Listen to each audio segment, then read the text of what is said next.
Hello everyone, আজকে আমি আপনাদের সাথে একটা ছোট ব্লগ শেয়ার করব। এটা হচ্ছে আমি আজকে কি কি কিনলাম আপনাদের সাথে সেটা শেয়ার করব। আরএফএল থেকে ক্লিপ নিলাম, দেন হচ্ছে এই যে আপেল বাটির সেট নিছি একটা। এটা খুবই কাজের, এটা সবার ঘরেই আছে আই থিঙ্ক। এটা খুব কাজের একটা জিনিস।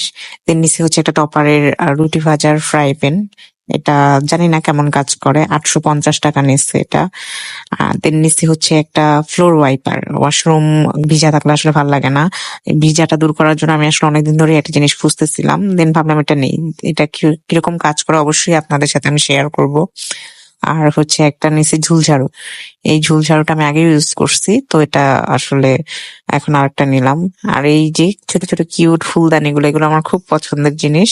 এগুলো আমার আগেও ছিল, বাট আগের গুলো নষ্ট হয়ে যাওয়ার কারণে আমি আজকে অনেকগুলো নিচ্ছি। এগুলো পার পিস 100 টাকা করে নিচ্ছে।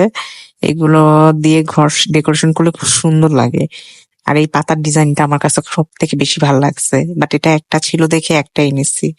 আর অনলাইনে দেখছি পাতা দিয়ে ডেকোরেশন করলে খুব সুন্দর লাগে, তাই 100 টাকা দিয়ে আমিও একটা পাতা নিয়ে নিলাম। দেন নিচে হচ্ছে ঝিনুকের এই পর্দার সাথে আই থিঙ্ক এগুলো লাগায়। এগুলো হচ্ছে পার পিস 70 টাকা করে, আমি দুইটা নিচ্ছি এগুলো। তো এগুলো দিয়ে ডেকোরেশন করলে দেখতে খুব সুন্দর লাগে, এই জন্য আমিও নিয়ে নিলাম।